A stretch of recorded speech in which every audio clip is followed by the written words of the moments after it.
స్వామి మనతో పాటు ఉన్నారు. మహబూబాబాద్ శాసనసభ్యులు శ్రీ బాణర్ శంకర్ నాయక్ గారు వారి యొక్క అమూల్యమైన ఇంటర్వ్యూ తీసుకోవడం జరుగుతుంది. సార్ నమస్కారం సార్. అంటే మీ యొక్క political journey, what is your political life, ఎలా ఉంది సార్? పొలిటికల్ లైఫ్ అంటే గతంలో మనము రాజకీయ నాయకులను చూసాం, రాజకీయాన్ని చూసాం. కానీ ఈరోజు రాజకీయం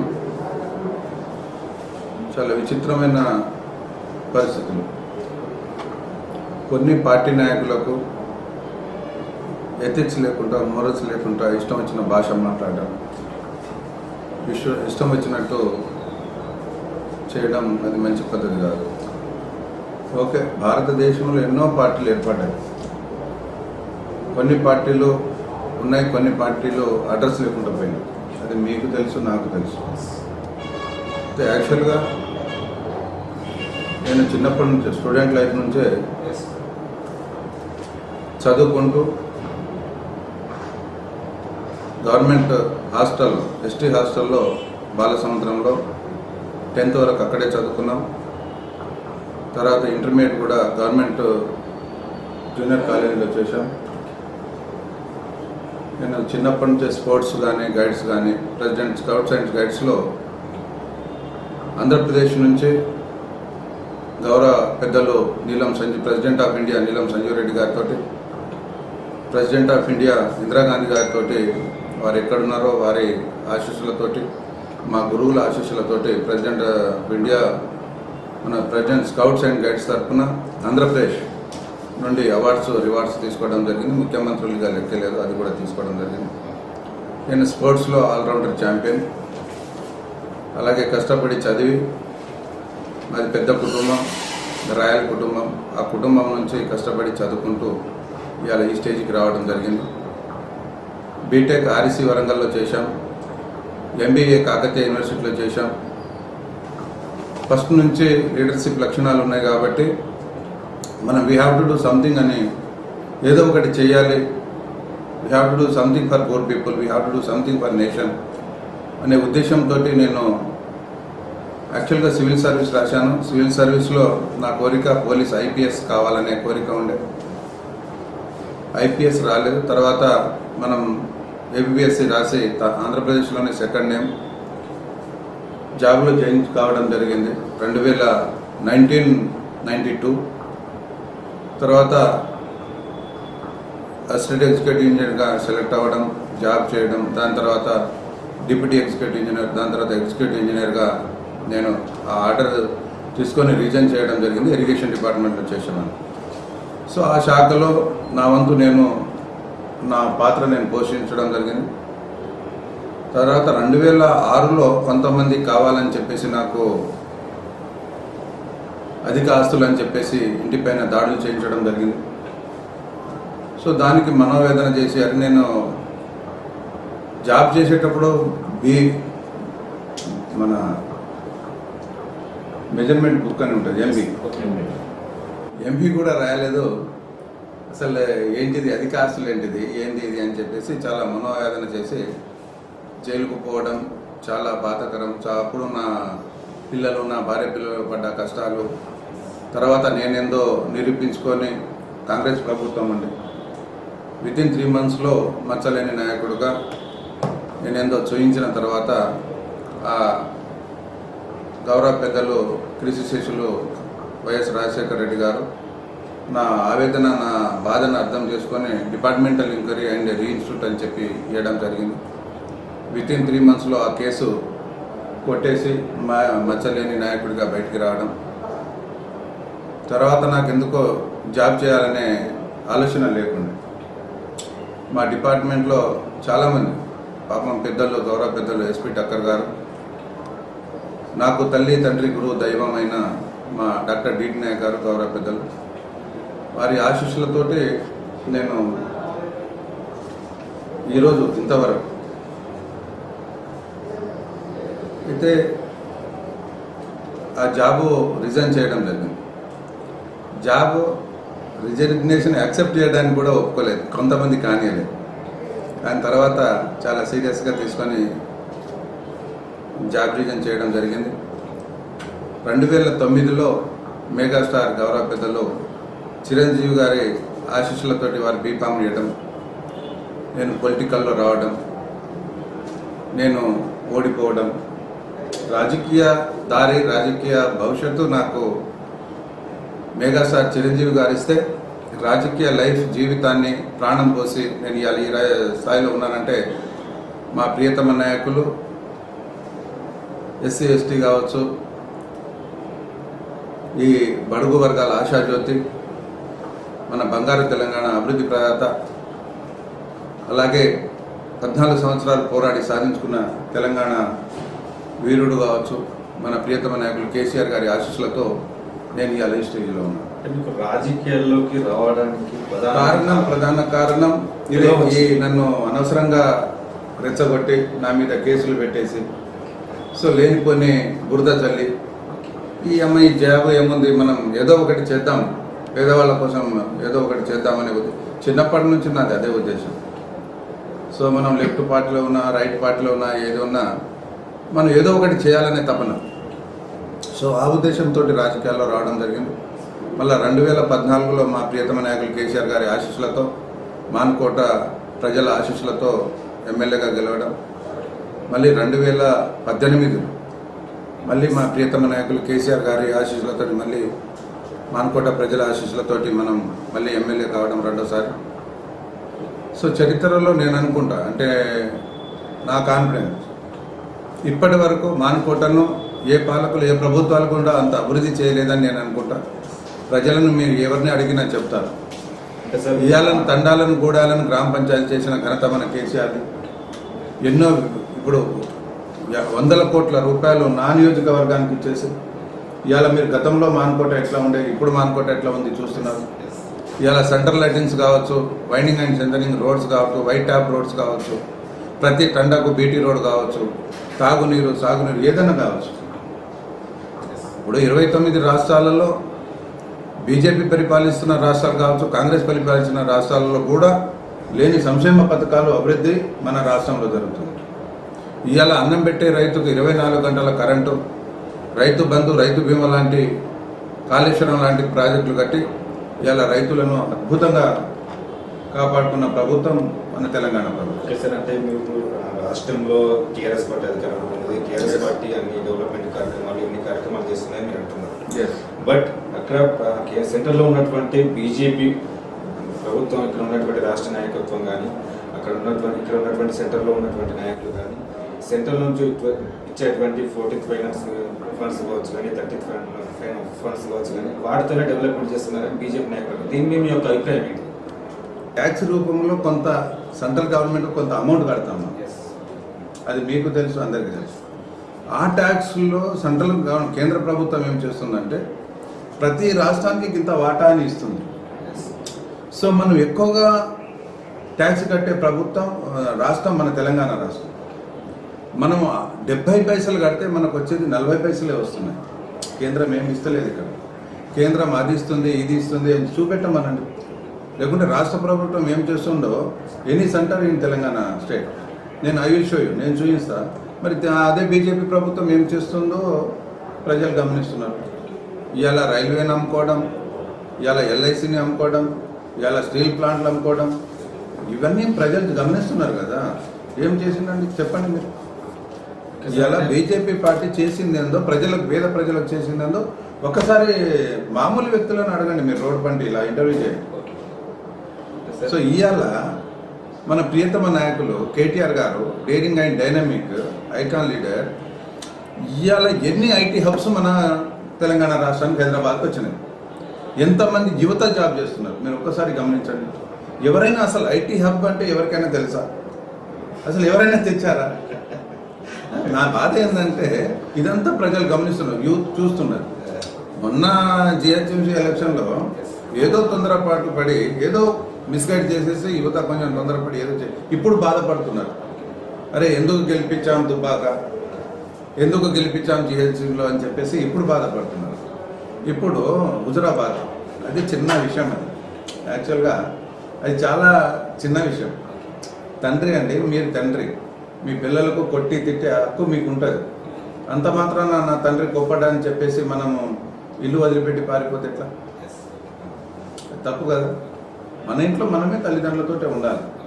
గొప్పడతాడు తింటారు. మళ్ళీ ఈటెల రాజేందర్ గారు తప్పు చేశారని మీరు మీ యొక్క నేను ఎవరు తప్పు చేశారో ఎవరు ఒప్పు చేశారో అనేది నాకు అనవసరం. కానీ నేను ఒక తొందరపడకుండా నా తపన ఏంటంటే, ఇప్పుడు నేనున్నాను, నా కార్యకర్తలు ఉంటారు, నా నాయకులు ఉంటారు, ఎంపీపీలు ఉంటారు, జడ్పీటీసీలు ఉంటారు, చైర్మన్లు ఉంటారు, కౌన్సిలర్లు ఉంటారు. ఏదో చిన్న చిన్న పొరపాటు చేస్తారు, నేను సరిదిద్దుకుంటాము, దగ్గర తీసుకుంటాను, కాపాడుకుంటాం. పార్టీ అండి, పార్టీ పవర్ఫుల్. పార్టీ కన్నతల్లి లాంటిది. పార్టీ బాగుంటే మనం అందరం బాగుంటాం. పార్టీ లేనప్పుడు నువ్వు లేవు, నేను లేను కదా.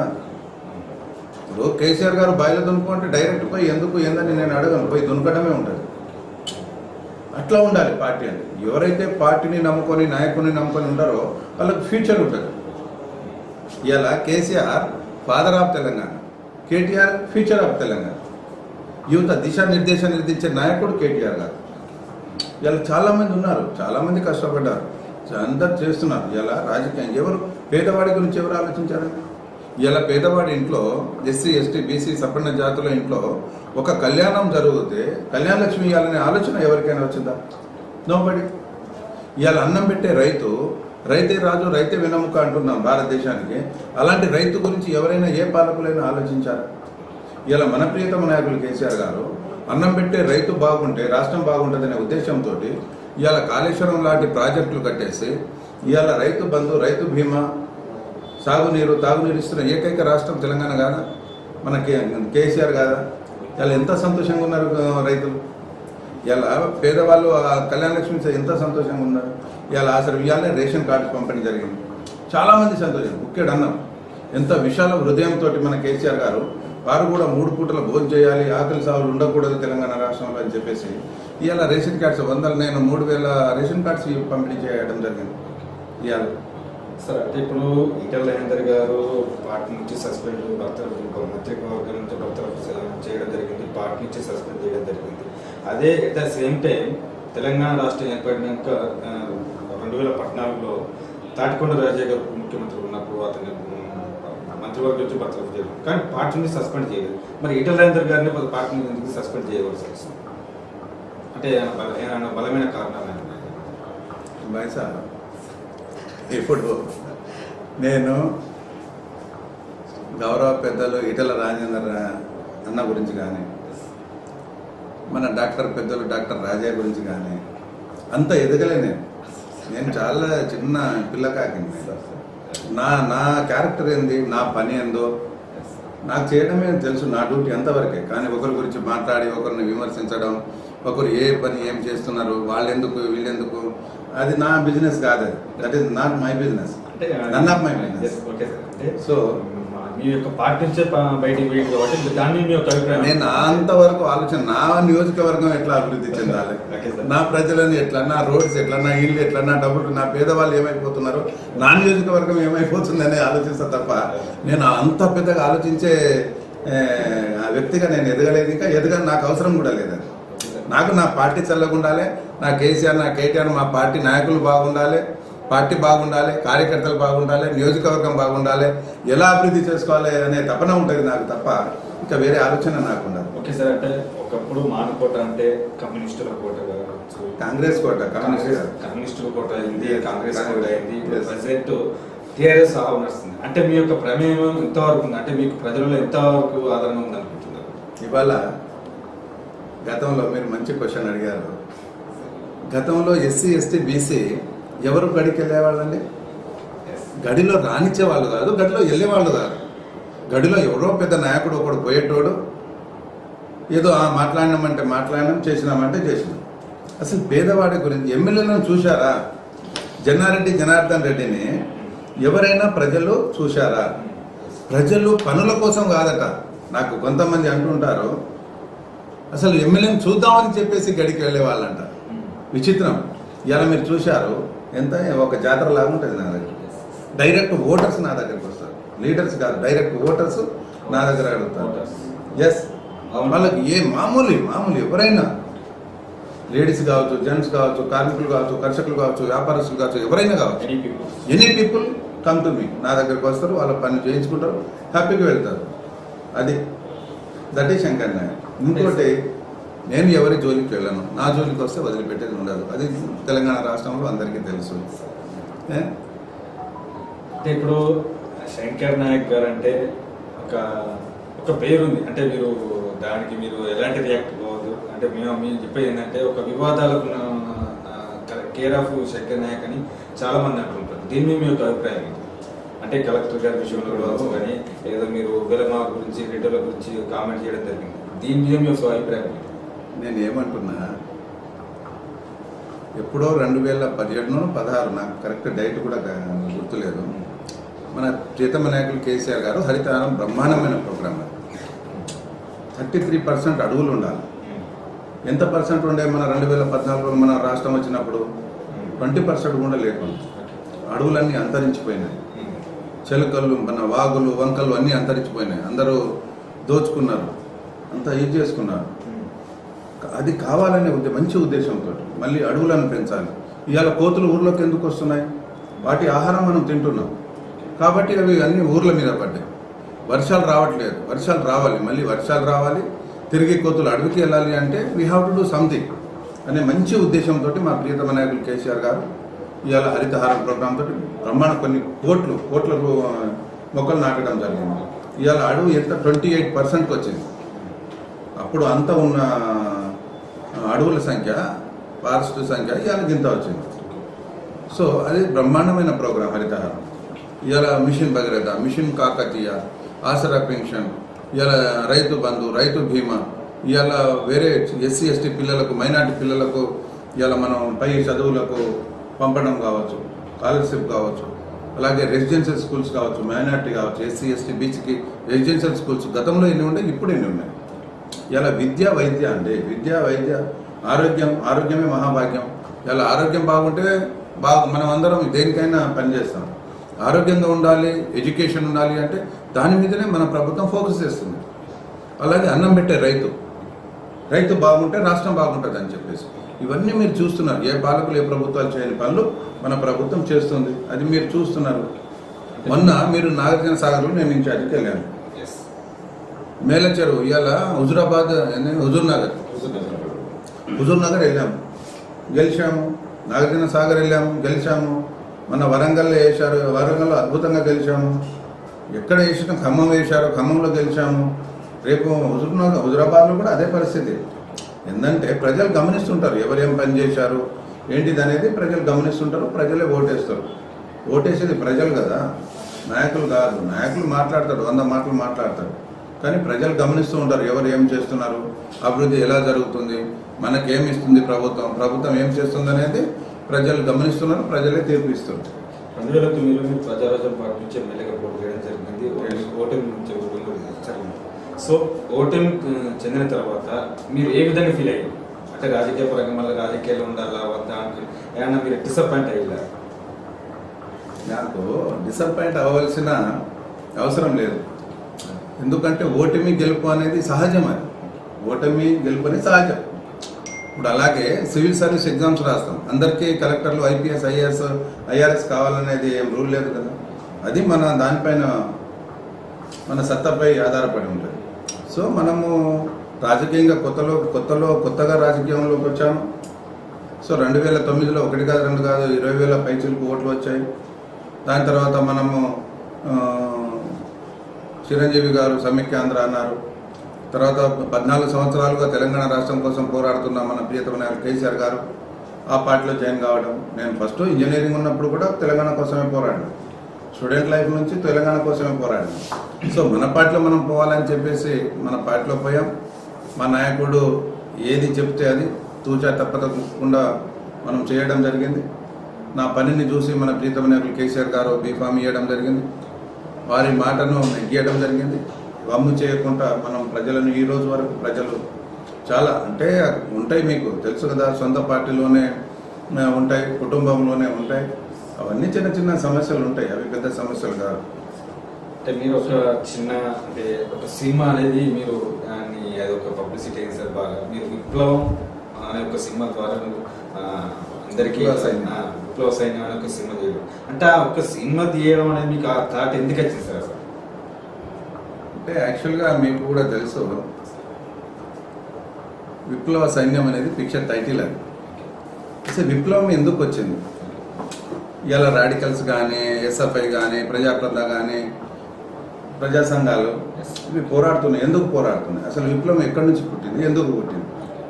అసలు ఆర్థికంగా గురించా, ఏ కోణం నుంచి, మానవ ఇదా, అసలు ఎందుకు అని చెప్పేసి దాని మీద బాగా ఆలోచించి, లోతుగా ఆలోచించి ఆ పిక్చర్ తీయాలి, అవేర్నెస్ తీసుకురావాలనే ఉద్దేశంతో విప్లవ సైన్యం తీయడం జరిగింది. కానీ కొన్ని కారణాల వల్ల కొర్రె రవిబాబు అని, పీపుల్స్ భారతక్క తీసిన కొర్రె రవిబాబు అని చెప్పేసి ఆయన చనిపోవడం, మళ్ళీ డిస్టర్బ్ కావడం, దానివల్ల పిక్చర్ బయటికి రాలేదు. సో నాకు చిన్నప్పటి నుంచి ఒక కోరిక ఉండే, ఒక పిక్చర్ తీయాలనే కోరిక ఉండే, అది తీయలేకపోయాం. తర్వాత ఐపీఎస్ కావాలని ఉండే. సో నాకు గట్టిగా అసలు పోలీస్ డిపార్ట్మెంట్ అంటే చాలా ఇష్టం, ఐపీఎస్ కావాలని ఉండే, అది రీచ్ కాలేకపోయాం. సో మేజర్గా మనం ఏదైనా చేయాలంటే పొలిటికల్గా మనం చేయవచ్చు అనే ఉద్దేశంతో రాజకీయాలలో వచ్చి రాజకీయంగా అన్నీ నా సాయశక్తుల మనం ప్రజలకు ఏం చేయాలో చేస్తున్నాం. నిధులు కూడా మన ప్రియతమ నాయకులు కేసీఆర్ గారు, కేటీఆర్ గారి ఆశీస్సులతోటి మాన్కోటను అభివృద్ధి చేస్తున్నాం. ఇంకా చేస్తాం, ఇంకా తీసుకొస్తాం. ఏది ఏమైనా నేను ఇప్పటికైనా శివ రాజకీయాలు చేయకూడదు. ఎవరైనా ఏ పార్టీ అయినా కానీ ఇలా ఎథిక్స్ ఉండాలి, మోరల్స్ ఉండాలి. ఒక నాయకుడికి మాట ఇచ్చినామంటే అది శిలాశాసనమై ఉండాలి. అరే ఈ నాయకుడు మాట ఇస్తే మాట మీద ఉంటాడు, టైం ఇస్తే టైం మీద ఉంటాడు అనేది నాయకుని లక్షణాలు.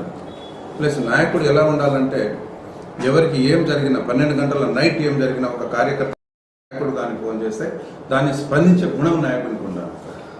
అరే నా కార్యకర్తకి ఏమైంది, నా నాయకునికి ఏమైంది అనే తపన మన నాయకునికి ఉండాలి.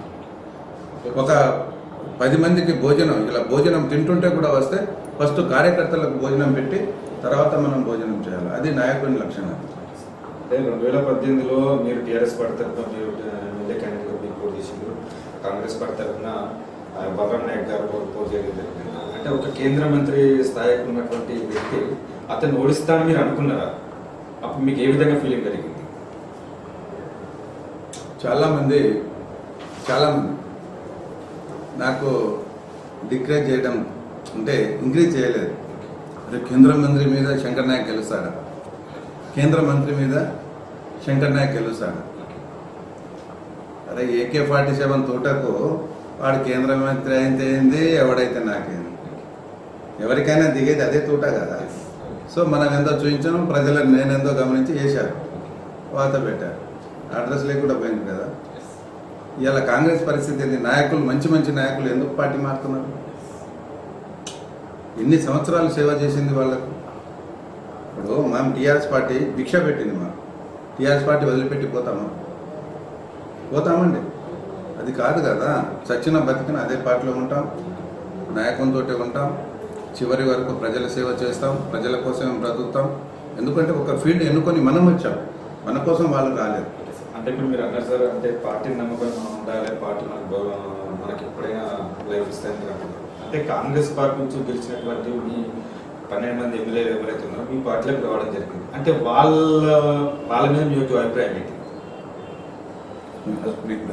ఎందుకంటే వాళ్ళు కూడా ఒక పార్టీ తరపున గెలిచి, వాళ్ళు కూడా ఒక సిబ్బల మీద గెలిచి మీ పార్టీలోకి రావడం జరిగింది. అంటే వాళ్ళు మీ పార్టీలోకి రావడం వలన దీని యొక్క మీ అభిప్రాయం ఏంటి? నా అభిప్రాయం లేదు, అభివృద్ధిని చూసి రావచ్చు. వాళ్ళ విధి విధానాలు నచ్చకను, అభివృద్ధిని చూసి, మా ప్రియతమ నాయకులు కేసీఆర్ గారు చేసే అభివృద్ధిని చూసి జాయిన్ కావచ్చు. దాంట్లో ఏమన్నా డాక్టర్ డిటి నాయక్ గారితో మీకు ఎలాంటి సంబంధాలు? నాకు స్టూడెంట్ లైఫ్ నుంచి నాకు 1985లో సార్ అడిషనల్ ఎస్పీగా వరంగల్ రావడం లేదు. సో 1985లో నా ఇంటర్మీడియట్ అయిపోయింది. అప్పుడే నేను ఎస్ఐ జాబ్ వస్తే నాకు ఎస్ఐ జాబ్ వచ్చింది సార్. అప్పుడే నేను ఎంసెట్ ఎగ్జామ్ రాశాను. సో ఆర్ఈసీలో సీట్ వచ్చింది. అరే మీ నాయకుడు మంచి నాయకుడు అని చెప్పేసి ఎస్పీ గారు అని చెప్తే, నేను స్టూడెంట్, నాకెవరు మా పెద్ద చదువుకున్న ఫ్యామిలీ కాదు, రాజకీయ ఫ్యామిలీ కాదు. నేనే వెళ్ళాను సార్ దగ్గరికి. వెళ్ళి సార్ అని తెలుగులో మాట్లాడుతున్నాను. సో నువ్వు లంబాడి బిడ్డ, లంబడని పుట్టలేదా అన్నాడు సార్. సార్కు లాంగ్వేజ్ క్యాస్ట్ అంటే చాలా ఇష్టం. సో నేను నా భాషలో మాట్లాడేసి సార్ నాకు ఇట్లా ఎస్ఐగా వచ్చింది, అలాగే ఆర్ఈసీలో సీట్ వచ్చింది బీటెక్ సార్, నన్ను ఏం చేయమంటారు అని అడగడం జరిగింది. సో అప్పటికప్పుడు అది ఎస్ఐ అనేది చెప్పేసి ఈ గోహెడ్ ఆర్ఈసీలో చదువుకో, మంచి కాలేజీ, బాగా చదువు. ఎస్, దానికి బాగా అప్పటి నుంచి నాకు ఇప్పటి వరకు అన్ని విధాలు, అంటే నాకు ఏ కష్టం వచ్చినా, ఏ దుఃఖం వచ్చినా, ఏ సంతోషం ఉన్నా నేను సార్కే చెప్తాను. సో మొత్తానికి మీకు రాజకీయ గురువు డీటీనే అంటారు. రాజకీయ గురువే కాదు, నాకు తల్లి, తండ్రి, గురువు, దైవం, ఎవ్రీథింగ్ నాకు డీటీనే కాదు. సో తర్వాత ఇప్పుడు నా అభివృద్ధి కోసం కావచ్చు, నా భవిష్యత్తు కావచ్చు, నా ఫ్యూచర్ కావచ్చు, నా కాన్స్టిట్యున్సీ డెవలప్మెంట్ కావచ్చు, ఎవ్రీథింగ్ కేసీఆర్ గారు. డైరెక్ట్ కేసీఆర్ గారితో నా కష్టాలైనా, సుఖాలైనా, మంచి అయినా, చెడు అయినా నేను మా ప్రియతమైన కేసీఆర్ గారితో చెప్తున్నాను. అంటే 2005, 2006లో మీరు జైలుకు వెళ్ళడం జరిగింది. అందుకు సార్ అంటే ఏ ఇష్యూలో మీరు జైలుకి వెళ్ళారు? చెప్పాను కదా, ఫస్టే చెప్పాను కదా, అధిక ఆస్తులు, డిస్ప్రపోర్షనేట్ అసెట్స్ మీద అవి రియల్ అయినా మీరు ఆయన పార్టీ ఏం లేదనే కదా మీకు ఫస్టే చెప్పిన. నేను అవన్నీ నిరూపించుకొని మచ్చలేని నాయకుడిగా బయటకు వచ్చాను అనేది ఫస్ట్ మీకు ఇంట్రడక్షన్లో చెప్పింది అదే. అంటే కేసీఆర్ గారు మిమ్మల్ని పార్టీలోకి ఎప్పుడు ఆహ్వానించారు? అంటే ప్రజారాజ్య పార్టీలో మీరు ఎమ్మెల్యే పోటీ చేసి ఓడిపోయిన తర్వాత మిమ్మల్ని పార్టీలోకి ఆహ్వానించారు. ఓకే సార్, అంటే మీరు ఎలక్షన్లో ఇచ్చినటువంటి మీ నియోజకవర్గంలో 2018లో మీ 2018 ఎలక్షన్స్లో 2014+18లో మీరు మీ యొక్క నియోజకవర్గంలో ప్రజలకు ఇచ్చినటువంటి హామీలు ఏవైతే ఉన్నాయో అవి నెరవేర్చాలని మీరు అనుకుంటున్నారా? ఎస్, 100% అండి. ఎవరు చేశారండి? ఎవరు చేశారు? Nobody. ఇవాళ ప్రతి తండకు రోడ్డు ఉందంటే శంకర్ నాయక్, ప్రతి తండాలో సీసీ ఉందంటే శంకర్ నాయక్. ఇవాళ ఎవరు చేయలేదండి, ఏ పాలకులు, ఏ ప్రభుత్వాలు చేయలేదు. ఇలా తండాలను, గూడాలను గ్రామ పంచాయతీ చేసిన ఘనత కేసీఆర్ కాదా? ఇలా మా ఎస్సీ, ఎస్టీ, బీసీ సోదరులు ఇలా కుర్చీల మీద నేను ఈ కుర్చీల మీద కూర్చున్నాను అంటే బాబాసాహెబ్ అంబేద్కర్ ఆశీస్సులు ఉంటాయి, వారు రాసిన రాజ్యాంగం ఉంటుంది. కానీ మనకు సీట్ ఇచ్చి ప్రోత్సహించి చేసేవాళ్ళు ఉండాలి కదా. అది మనకు ప్రియతమ నాయకులు కేసీఆర్ గారు చేస్తున్నారు కదా. ఓకే సార్, అంటే మీ యొక్క మేనిఫెస్టోలో, టీఆర్ఎస్ మేనిఫెస్టోలో కేజీ టు పీజీ విద్య అనేది అదొకటి ఉన్నది, దళితులకు 3 ఎకరాలు అదొకటి ఉన్నది. సో మన ప్రతి ఒక్కరికి డబుల్ బెడ్రూమ్ అనేది ఒకటి. ఇవి హామీలు ఎంతవరకు నెరవేర్చాలనుకుంటున్నారు? మీ యొక్క మీ నియోజకవర్గంలో ఇవి అమలు అవుతున్నాయా? ఇప్పుడు మీరు 1, 2 కాని వాటి గురించే మీరు అడుగుతున్నారు. అంటే మీ పార్టీ మేనిఫెస్టోలో పెట్టినటువంటి ఎస్ మరి మిషన్ భగీరథ మేనిఫెస్టోలో పెట్టాము, రైతు బంధు మేనిఫెస్టోలో పెట్టాము, పెట్టని ఎన్నో చేశాం కదా. కళ్యాణ లక్ష్మి మేనిఫెస్టోలో ఉందా? ఎన్నో చేశాం, ఎన్నో. అవి మరి ఎందుకో ఇది చేశారు సార్, మీ ప్రభుత్వం బాగుంది, ఇది చేస్తుంది అని ఎందుకు అడగరు? అరే ప్రతిపక్ష కొట్టాం, ఫోన్ కోసుగా కొట్టాం, వాడు ఎవడండి ప్రతిపక్షం? చేసినప్పుడు మాట్లాడాలి. వాడు చేసినప్పుడు నేను చూపిస్తాను నా అభివృద్ధి ఏంటో. ఇలా మొన్న మురళీధర్ రెడ్డి గారని వచ్చి అమెరికా నుంచి వచ్చాడు, ఇది మహబాదేనా అని చూస్తున్నాను. ఇది నేను ఎంత హ్యాపీ ఫీల్ అయినా అంటే నాకు అంత సంతోషం కలిగింది. అది బికాజ్ ఆఫ్ మా కేటీఆర్. ఇలా కేటీఆర్ గారు 50 కోట్ల నిధులు ఇస్తే నా winding, strengthening road, central lighting, నా కథ, నా కార్యం, ఎంత అద్భుతమైన అభివృద్ధి చూస్తారు కదా ప్రజలు. అల్టిమేట్ ఏముంటుందండి? అభివృద్ధే కదా. పార్టీలు మాట్లాడతాయి, ఈ కథోకలేని పార్టీలు కూడా మాట్లాడుతున్నాయి, ఎగిరెగిరి పడుతున్నాయి. ఎగిరెగిరి పడడం కాదు, ఏం చేసినాం, ఏం సాధించినాం అనేది ముఖ్యం. అదే ఇవాళ ప్రజలు, నాకు లీడర్స్ ఎవరు లేరండి, నాకు ఓన్లీ కార్యకర్తలు, ఓటర్లే నా దేవుడు. వాళ్ళే నాకు ఇవాళ 2 సార్లు గెలిపించింది నా మానుకోట ప్రజలే. సార్, అంటే 2014లో మీరు టీఆర్ఎస్ పార్టీ తరఫున మీరు పోటీ చేయడం జరిగింది, కాంగ్రెస్ పార్టీ తరఫున కవిత గారు పోటీ చేయడం జరిగింది. కవిత గారి మీద మీరు 9,000 కోట్లపై మీరు గెలవడం జరిగింది. సో ఇప్పటికీ మేడం గారు ఇద్దరు సేమ్ పార్టీలో ఉన్నారు, మీరు ఎమ్మెల్యేగా ఉన్నారు, మేడం గారు ఎంపీగా ఉన్నారు. సో ఇప్పటికీ మీ మధ్య వర్గ విభేదాలు ఉన్నట్టు ప్రచారం జరుగుతుంది. దీని యొక్క అభిప్రాయం? ఇప్పుడు ఏనుగు పోతుంటే కుక్కలు మురుగుతుంటాయి కదా, ఇక మురుగుతున్నాయని చెప్పేసి దాని గమ్యాన్ని ఆపదు కదా, ఆ గమ్యం చేరుకోవాలి. ఇప్పుడు ఎంపీ గారు సేమ్ పార్టీ, మినిస్టర్ గారు సేమ్ పార్టీ, నేను సేమ్ పార్టీ, మాకేమి ఉంటాయి? వారి పదవి వారికి ఉంది, నా పదవి నాకుంది, మాకేం విభేదాలు ఉంటాయి? ఇలాంటి అలా మాట్లాడుకొని వాళ్ళు లబ్ధి పొందడానికి ఎవడో ఒకడు సృష్టించడం కానీ మాకెలాంటి విభేదాలు లేవు. లోకల్ బాడీ ఎలక్షన్స్ లో మీ వాళ్ళకి వర్గాలకు సంబంధించిన కానీ మీ వర్గాలకు సంబంధించిన కానీ అట్లా అలాంటి వర్గాలు లేవండి, ఒకటే వర్గం, కేసీఆర్ వర్గం. ఒకటే పార్టీ, కేసీఆర్ వర్గం, నో వర్గాలు. మాకెందుకండి వర్గాలు? అంటే ఆనుకోట కాన్స్టిట్యూన్సీ అనేది జిల్లా ఏర్పడిన తర్వాతనే డెవలప్మెంట్ అయింది అనుకుంటున్నారా? మీరు జిల్లా కాకముందు కూడా డెవలప్మెంట్ అయిందని మీరు అనుకుంటున్నారా? అంటే ముందే 2014 నుంచే మేము కష్టపడుతున్నాం, అవుతుంది. కానీ జిల్లా రావడానికి కూడా శంకర్ నాయక్ సచ్చుడో మానుకోట వచ్చుడో అని చెప్పేసి నేను కూర్చున్నా ప్రజలతో. రైల్వే మీద కూర్చున్నాము, స్ట్రైక్ చేశాము. మా ప్రియతమ నాయకులు కేసీఆర్ గారు వార్నింగ్ ఇచ్చారు. అయినా కూడా సార్ మానుకోట ప్రజల మనోభావాలు అర్థం చేసుకొని నాకు జిల్లా ఇవ్వండి సార్ అన్నాము. సార్ మంచి మనసుతో విశాల హృదయంతో మాకు జిల్లా ఇచ్చారు.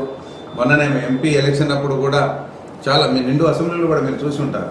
మెడికల్ కాలేజ్ సార్ కావాలి సార్ అని చెప్పేసి పదే అడగడం జరిగింది. మెడికల్ కాలేజ్ కూడా వారు ఇచ్చారు. మెడికల్ కాలేజ్ ఇచ్చినందుకు, డిస్టిక్ ఇచ్చినందుకు మా ప్రజల తరపున హృదయపూర్వక పాదాభివందనాలు చెప్పడం జరిగింది, పాలాభిషేకాలు చేయడం జరిగింది. జీవితాంతం వారికి రుణపడి ఉంటాం మేము.